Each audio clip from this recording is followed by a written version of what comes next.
আদ্রিকা কি দেখাচ্ছে দেখবে তোমরা? চলো, একটা দারুণ জায়গায় চলে এলাম। চারিদিকে শুধু সবুজ আর রং বেরঙের ফুল।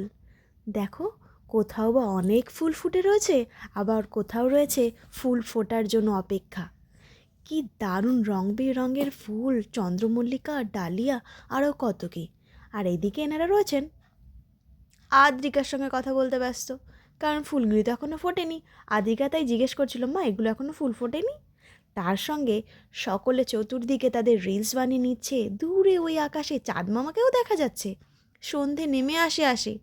আজ 1 জানুয়ারি, সবাই ঘুরতে বেরিয়েছে। এই ফুলের মাঝে কেউ কেউ তাদের রিলসও বানিয়ে নিচ্ছে। দারুণ জায়গা যে। হ্যালো করছে আদ্রিকা ওই দিক থেকে। সে তো দারুণ খুশি। আবার সে চলে এলো ফুলের মাঝে। তার তো ফুল ভালোই লাগে। ছাদ বাগানে তার জন্য তার পাপা মাম্মাম একটা সুন্দর বাগান বানিয়ে দিয়েছে। ওই দিকে দূর থেকে দেখা যাচ্ছে মিয়ামরি, যেখানে কেকের গান বাজে।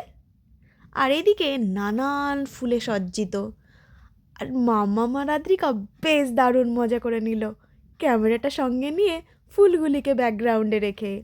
উফ, আদ্রিকা দারুণ খুশি। ওদিকে ছুটে এলো একটা নতুন জিনিস দেখতে। মাম্মাম দেখো দেখো, ঝর্ণা। ঝর্ণা দেখে তো সে দারুণ খুশি।